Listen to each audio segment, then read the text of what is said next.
Hey, happy pre-New Year. This week, I'm excited to be with you. I know you're still on break, and what a big deal that while you're on break and while you're out of all of your routines, you're still opting into investing in your time with Jesus, investing into growing. You're really doing a big favor for your future self. And so I want to honor that this week and help you think through some things that would be the most beneficial for you walking into 2025. And so this week, what we're going to do is we're going to talk about the power of pre-deciding. The power of pre-deciding. And what do I mean by that? Well, I was reading and researching, and one of the things I found out was that the average person makes 35,000 decisions each day. And I know that's bananas, 35,000 decisions each day. But I guess as they study this, you think about it, every 3 seconds, every 4 seconds, you're deciding, am I still paying attention to this podcast? Am I looking at something else? As you're walking along, driving, you're constantly making decisions about your attention. You're making decisions about the clothes you wear. You're making decisions about the food that you eat, what you look at, what you scroll through, how you spend your time. And it can really be overwhelming. And one of the things that I realize is that all decisions are not equally important. And sometimes if I spend too much time on decisions that don't matter as much, I have what I would call decision fatigue, and then I blow the decisions that actually matter the most. And so as we just kind of close out this year and launch into the new year, I want to lay out for you 4 things later this week, 4 different areas where I think it would be incredible for you to pre-decide. This whole idea of pre-deciding, it made me think of Joshua chapter 24. At the end of the book of Joshua, when they've conquered the promised land and Joshua is about to die and go into the grave, but he gets a little bit of time to live in the promised land first. He's talking to Israel and he says, "Now therefore fear the Lord and serve him sincerely in faithfulness. Put away the gods that your fathers served beyond the river and in Egypt and serve the Lord. And if it's evil in your eyes to serve the Lord, then choose this day whom you will serve, whether the gods of your fathers or the gods beyond the river, or the gods of the Amorites in whose land you dwell. But as for me and my house, we will serve the Lord." And so Joshua tells Israel, look, choose today who you're ultimately going to serve. You know, if it seems bad to serve God, then pick something and serve it. But don't pretend like you're following God if you're really being a slave to something else, being mastered by something else.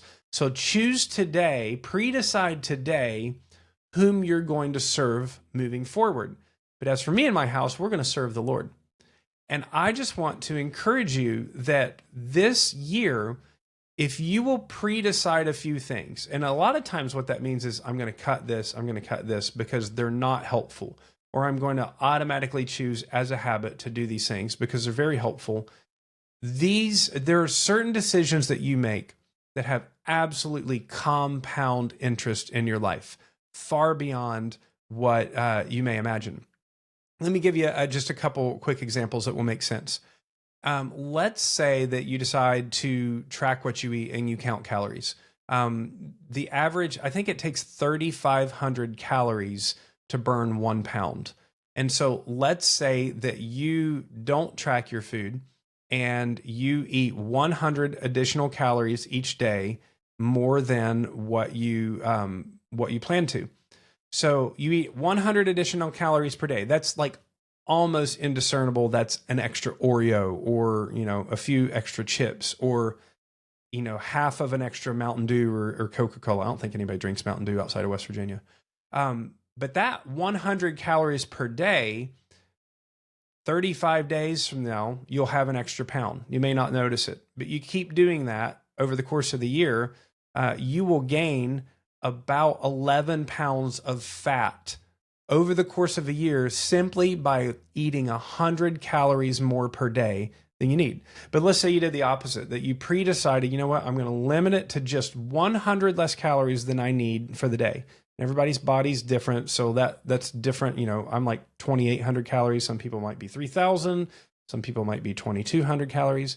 But let's say you just say, I pre-decide I'm going to limit it by 100 calories. You won't even notice the difference in how full you feel during the day. but you would lose about 12 pounds of body fat over a year simply by pre-deciding to eat 100 calories less in a day. See, some decisions have compound interest. That decision to spend time with God each day, you're probably not going to notice it on a day-to-day basis, but you will notice it over time. Certain days, you'll really get something out of your devotion. Other days, you're going to get something out of the fact that you're the kind of person that makes the commitment to do that. And so I want you to just think on your own before I lay out a list for you. My encouragement to you today, right as I finish this podcast, think through this coming year, 2025. Are there a couple of things that you know, if you would pre-decide this, either like, I'm going to do this, I'm not going to do this, if this situation comes up, this is how I'm going to handle it. If you would pre-decide and kind of put that decision on automatic, you could save brain energy, you could save emotional energy, and have a compound effect in your life. So that's my challenge for you today, and I'm going to give you some specifics as the week goes on. But I want you to realize pre-deciding will limit the energy that you have to spend, will help you make better choices, and will have radically compound interest in your life. And so harness the power of pre-deciding, and let's make some good decisions this week.